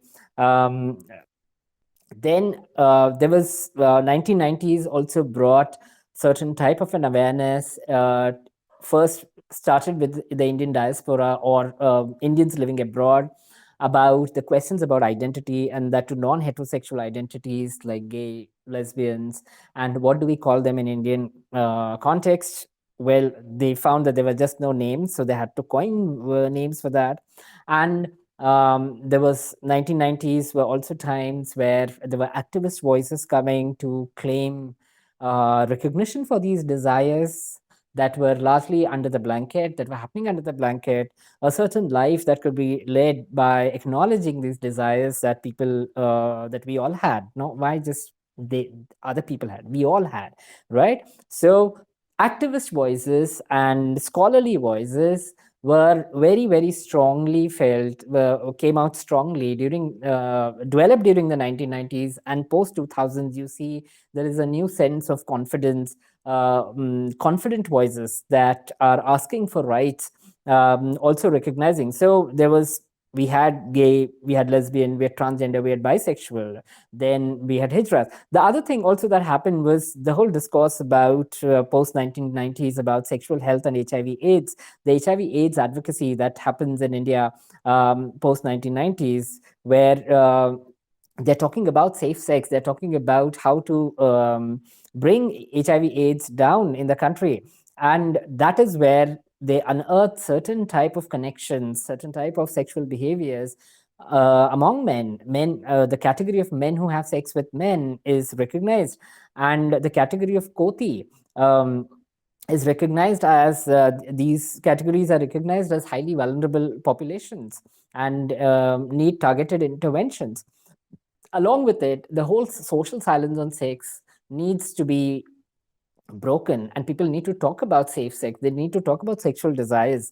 Without talking about your sexual practices, how would you then have any interventions of safe sex, of HIV/AIDS preventions? So these three things were very important in post 1990s India that helped open up a certain dialogue between people and to talk about sexual desires. And this was happening in urban contexts in India, in Bombay, in Bangalore, in say Delhi, Calcutta, uh, Chennai.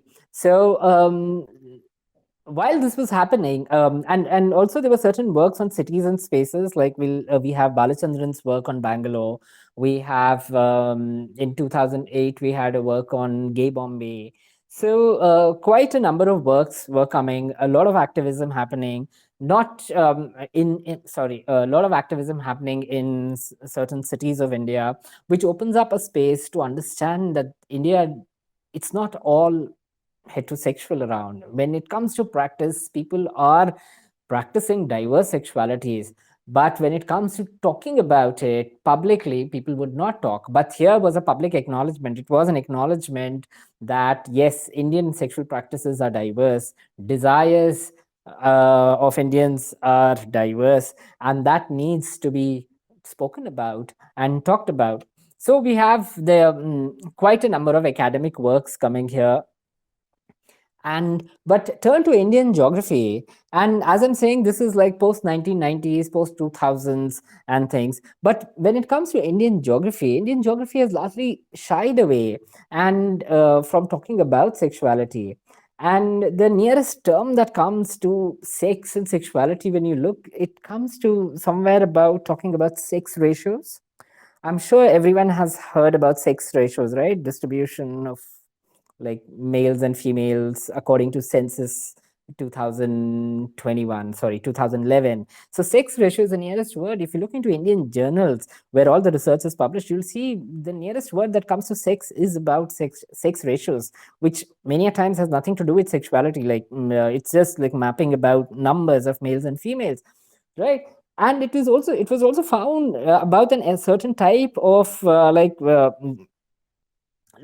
while we had social silence on sex and sexualities, academically also there was a very strong silence on sex and sexualities, and even talking about it would be like looked down upon. So you had either trivialize sex and sexuality as academic inquiry, an exercise in academic inquiry. So what if I want to look into, say, how lesbian women or women who get attracted to women, how their lives unfold over spaces of everyday life, but that would be laughed about, or say, or best said, that that's not geography, right? That is something that every time you do something radical like this, and these were radical times, like something that you want to do radical, but like that's the first thing that comes, like, isme geography kahan hai, right? So either you trivialize it, um, or you just dismiss it, that this is not geography, cannot be studied in geography.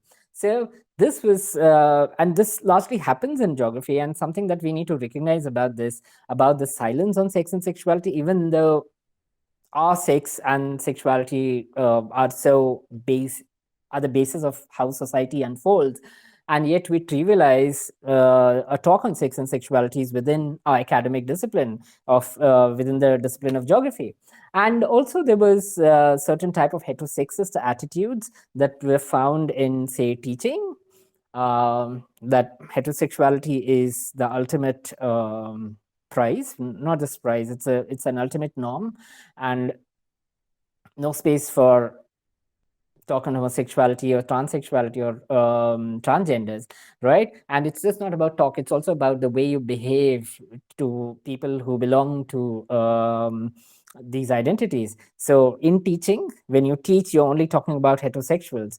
In research supervisions, you'll find students who want to do on PhDs or projects on non-normative sexualities, like non-heterosexualities, or even sexualities for that matter, they have been discouraged from doing that, or the people might talk about sexuality somewhere but would not want to supervise them.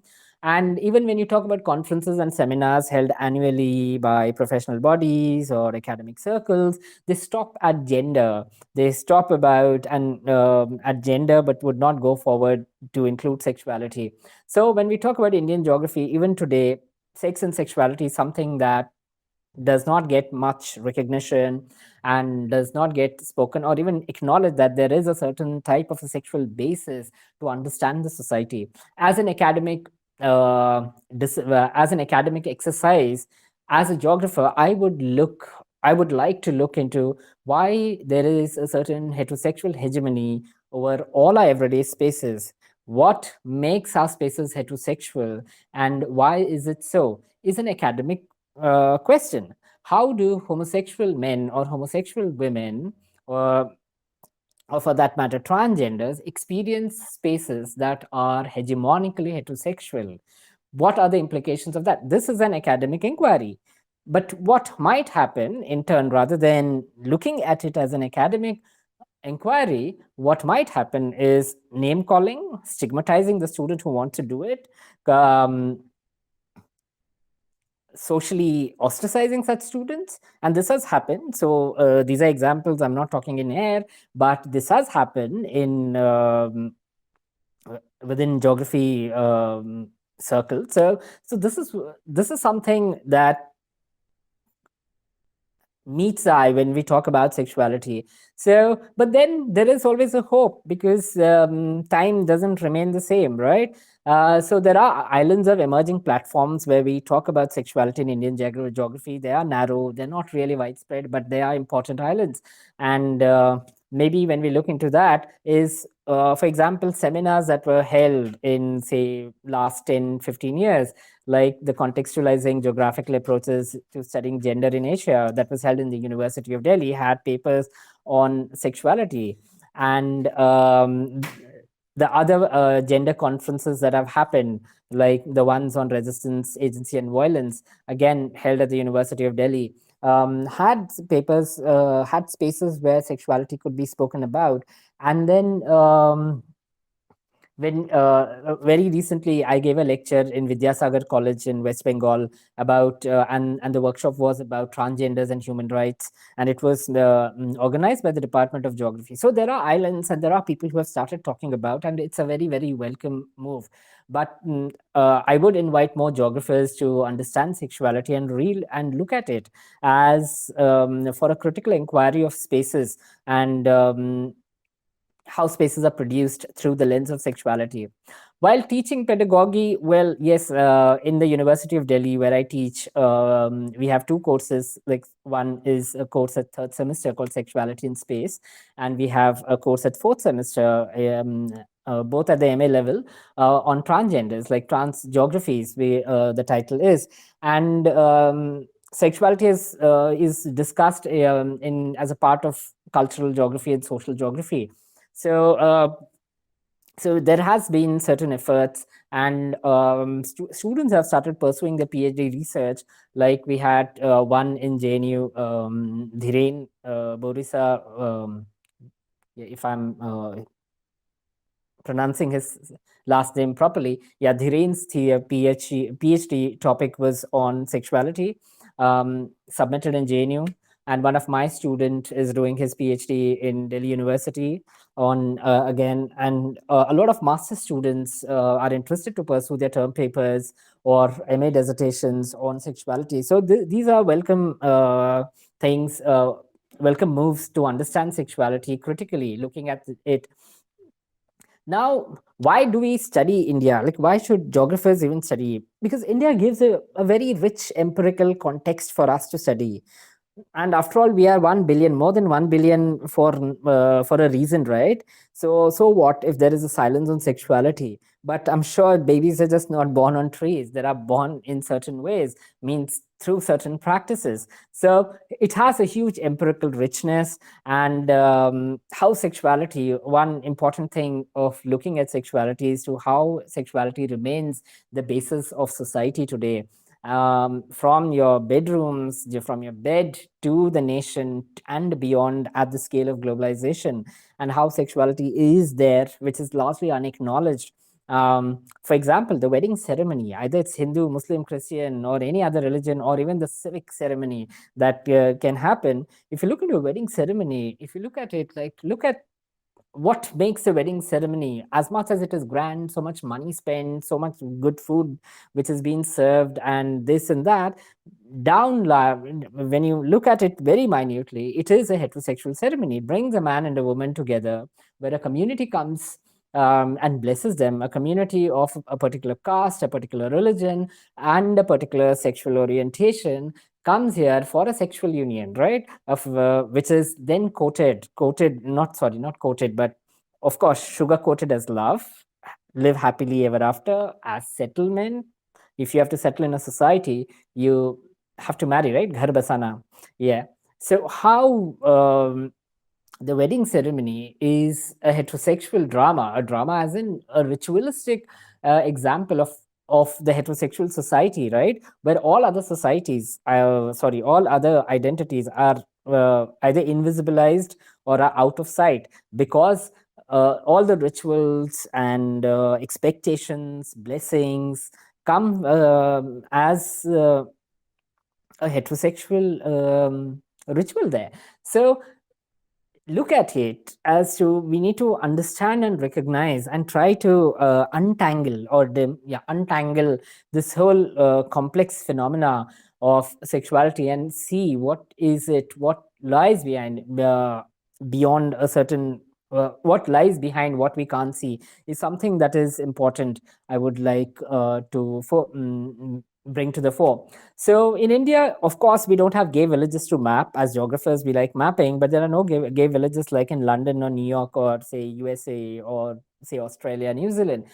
Mm, but what we do have is how a normative sexuality like heterosexuality is dominant and played through space. So it would be very and it happens like from your slangs, from your language, from your assumptions, from say places, public places, buses, trains, to various scales, you'll find that heterosexuality is dominant. So there is a lot to be looked at here as contextual examples and case studies to be studied, right? So no, we don't have a gay village, okay, we don't have a lesbian bar, we may not have many other things, but surely we can ask a question: why can't we see gay men, lesbians, homosexuals, or bisexuals on everyday basis? Why only that we can see non-heterosexual people who identify, or people who are non-heterosexuals, only on pride marches, or only when it comes in a magazine or in a film, or when it comes in a newspaper? Why can't we see them around us? In itself will give you certain directions as to how empirically rich Indian society can be, like India can be, to understand. And also, sexuality is not just about having sex, or your sexual orientation or your sexual practices. It's also about not having it. Like if you see, we have sansaris who are looking into, who have, like, into worldly pleasures of enjoying, but we also have sannyasis, which is like, a long tradition of brahmacharya, uh, which also is something to be understood as a society, right? So it is like, India has an empirical richness, and so needs to be studied. And we have had historic moments in India, like as I said just before in a previous slide, that it was liberalization that brought, that gave us certain space, the global funding for HIV/AIDS, the globalization that was happening due to these economic policies, that we got exposed to ideas, activist voices that came up during these decades that succeeded the liberalization of 1991, gave us a lot. Like, for example, today we have key judgments and legislations. Like we have the Nalsa judgment by the Supreme Court. We have Section 377, that is like now no more criminalizes consensual gay sex. We have changes in adultery law. We have a right to privacy. So these are like, the gains that we have done in recent years. And then we also have technology, as for how technology in itself is creating certain new set of social spaces. Like your home is no more very bounded the way we thought about. Like everybody has a phone, and you never know who is watching what on the phone and who is learning what from the internet and the Android phone, right? So technology is shaping the new generations, and is shaping spaces. And so the third part of my lecture is going to look into what could be certain type of, like, what could be certain research areas that can come out. The first direction I would like to give in this lecture is about recognizing the embedded heteronormative power relations and our own biases and positions in Indian Geographical Academy. Something that has to be very strongly acknowledged is about our power relations are heteronormative, that about, guided by normative heterosexuality, and we have our own biases, but that bias has to be acknowledged and reflected upon. And how the Indian Geographical Academy, or community of scholars can reflect on this, of just not acknowledging sexuality, right? So we need to reflect on this and move ahead by engaging with sexuality as an axis of power and difference, as to how certain type of difference can be created. Like, okay, we have a gendered analysis, we have a racial analysis, we have a caste-based analysis, we have when we talk about geographical analysis, right, we have all these gendered analysis, we have Marxist analysis, we have we talk about disability, so through the angle of ability and abled bodies. So we also need to look into sexuality as a variable, and talk about how it creates certain type of difference, how it can create certain type of hegemonies and resistances. And then we need to also, another direction that I thought about is about recognizing and the existing and emerging sexual subjectivities, the ones which are existing already and the ones which are emerging, sexual identities and subjectivities, the way people recognize themselves. We need to recognize these, that there is diverse sexualities in our society, and the landscapes that are produced by them needs to be geographically read is and the third direction I would like to give is to engage critically as to how sexual normativity is reproduced on everyday basis. And I think this is an easiest exercise that one could do is to how we reproduce, everyone of us reproduce certain type of normative sexualities on everyday basis in the society, and how the othering process takes place in this, which has direct link with production of space as a certain type of a sexual space.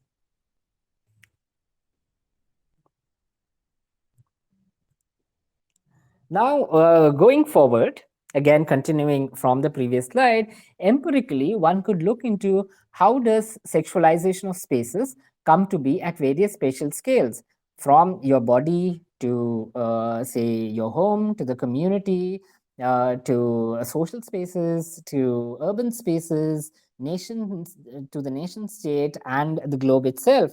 Like for example, how the home in itself, the family home, or the home which is made of husband, wife, children, where the family lives, in itself is a den of heterosexuality, right? As to how we reproduce them, how it has to be critically looked at as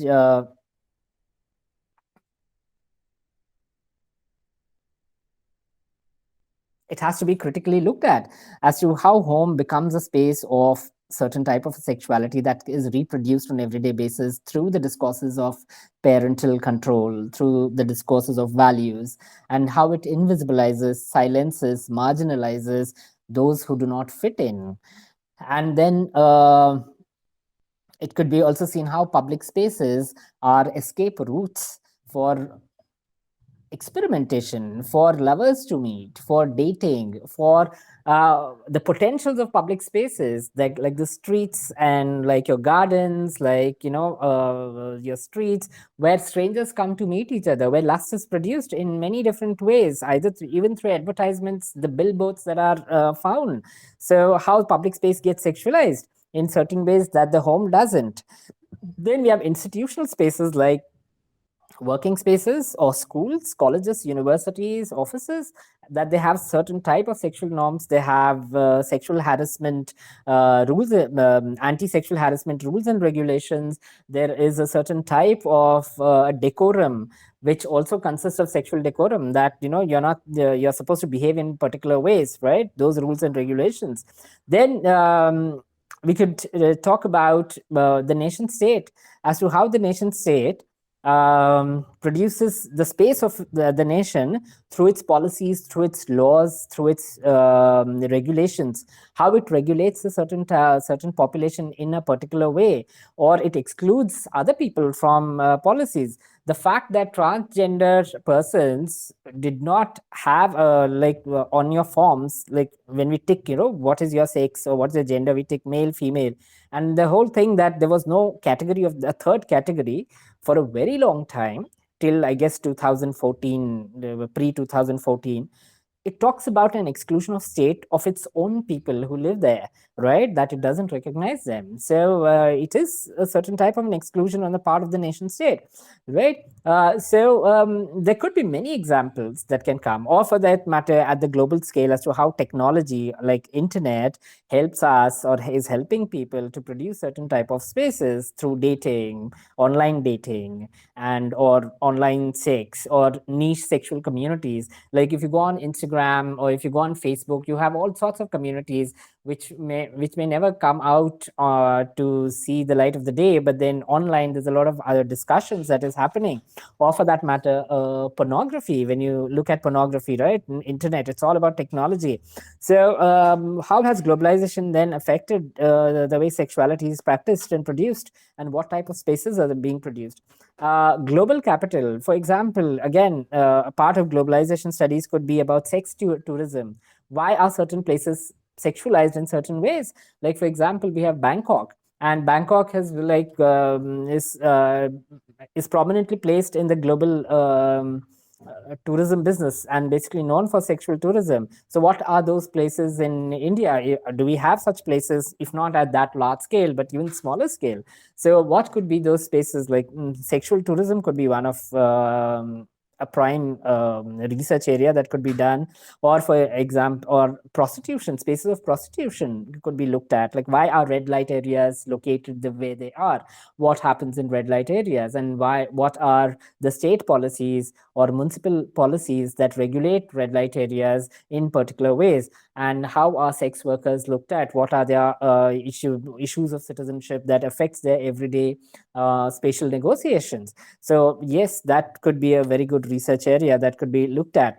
And then you could have like ideas of sexual liberation, again coming from globalization. Ideas of sexual liberation, why is a certain type of identity discourse produced somewhere in other parts of the world making sense, or trying to talk about in the Indian context? How does that change in India? What does a gay or lesbian identity mean in the Indian context, and how is it different from the Western context, like say in the context of USA? Or what are the differences between transgenders in India and transgenders in Thailand and transgenders in Indonesia and transgenders in say Latin America, right? And what are the connections, similarities, and dissimilarities could be mapped? So, but let me continue my last slide. Where I had left. And what I was saying is how empirically India is rich to understand the sexual dynamics of spaces and how spaces are produced through sexuality. And one of the first ones, which I was talking about, how does sexualization of spaces come to become at various spatial scales from body to the globe? And we were talking about globalization, and we are talking about how ideas and discourses of sexual liberation or identity politics, or for that matter, safety of women and rape laws or transgender rights have certain type of spatial implications, and what are their connections and disconnections with the wider world, and how are they a part of a larger global discourses of safety of rights, and what effect that it can have on the production of Indian sexualities and sexual spaces. Now, it would also be very productive to look into what sort of sexual geographies are produced through historic regimes, including the regime of the state. Like, as I said, the family planning, like what in pre 1990s India, it was about the family planning policies that spoke about a certain type of normative heterosexuality in certain ways. Or for that matter, post 1990s, when we talk about HIV/AIDS and safe sex. So they are producing certain type of discourses and producing certain type of spaces that get affected through these discourses. So these are regimes, policy regimes, or regimes of the state about regimes of global capital. When Section 377 was finally put aside, which criminalized gay sex, was finally put aside by the Supreme Court of India, you will see how many of the MNCs and many of the companies came up with their policies, gay friendly policies or queer friendly policies. If you have heard about Ola cabs and Uber cabs, you would see that the whole routes on your GPS map would have become like all the taxis had become rainbow colored. So when we are looking into how global capital, how state, how technologies, and how policy regimes produce certain type of spatialities that are sexually governed. So and how these also affect our lives in say in many ways. So geographers have many things to study when it comes to sexuality, and sexuality is just not about who is having sex with whom, but who is allowed to have sex with whom, and who is not allowed to have sex with whom, and how particular type of sexual act can be channelized into gaining certain different type of ends, meeting different type of ends, right? Like for example, a woman is getting marries a husband, but may choose not to have children. The couple may choose not to have children, but the whole discourse is of excluding her, excluding the couple or the woman in particular, from certain spaces because of choosing or not having children has strong ramifications, right? So it is not just a beginning that you have to have sex, right? It's sexuality is just not about having sex or what you desire to have sex with, but what are the ends that can come from a certain type of means. Is something important, like your marriage systems, like our marriage systems can have larger connections with distribution of resources, or division of resources, right? So it all comes down to the discourses have a certain type of a logic which needs to be broken apart, like broken apart as in at the level of analysis needs to be broken to see what underlies a certain type of arrangement. So this is the empirical richness I've been talking about. You could bring, you could think more, many more about many more issues that can be researched upon as geographers when we look at through the lens of sexuality, and how do we understand spaces, the production of spaces, the production of invisibilized identities, and the production of normative spaces, production of resistant spaces. Then methodologically, again, as scholars, we have a lot to look at. Is like one of them could be what innovative methodologies can be employed or devised to understand the complexities of sexualization of spaces, specifically recognizing the regional, national, and local sexual formations and specificities in India. Now, because when we try understanding sexualities or any other social phenomena, it's not one method might not fit into all research problems. And so how do we innovate these methodological practices in order to generate data, in order to understand a particular type of sexualization becomes important. And what corners can be cut, what do we smoothen, what we do we roughen in order to generate data and understand. And while we are generating data, we also need to understand the power of ethics, what would be the ethical issues involved while we do research on sexuality in space. And so there is a lot that geographers can do, both empirically and methodologically. And possibly your work might be a pioneer work in the Indian context or even in the global context. So think about it. And then lastly, theoretically, what can Indian geographers bring to the table through their own location, context, and experiences?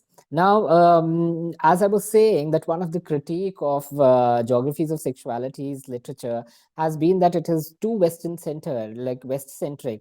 And so geographers were critiquing as if the West need not be the universal language, the West need not be the most international language of understanding sexuality, and it is just West, and West also has its direction, has its context, has its own situation through which, and its own social boundaries through which it speaks. So how can we in India and we Indian geographers can take advantage or take acknowledge the positions that we live in, our geographical position, our locations, and try theorizing sexuality and the production of sexual spaces, and how can we contribute to the larger understanding of geographies of sexualities?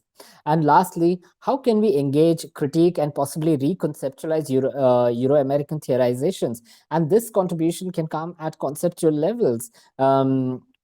As to, okay, what we call as gay identity, how can we critique it living in India and looking at our own methods and theoretical formations? How do we understand it? And how can we critique those concepts, right? So that in itself is also a contribution, a big contribution that can come from Indian geographers, while contributing to the production of global knowledge systems or global knowledge formations, right? So this is what I wanted to say today, is about the potentials of sexuality in geographical research and what we as Indian geographers can contribute, and what are the areas that we can contribute in. And at least I, as a scholar of sexuality, I see a lot of issues, a lot of research areas that can come. My students work on very, very interesting topics, many times which even I have not thought about. And but it's interesting as to how with each thinker, with each scholar, a different topic can be a different topic, a different issue, a different research problem can come through. and it can make contributions to the larger understanding of sexualities. So this is what I had to say, and but I thank you so much for uh, patient hearing. And if you have any questions, if you want to ask me, you could just write to me. My email is here, ashakiranakash@gmail.com. And if you have any questions, I would be happy to answer them on email. And thank you so much.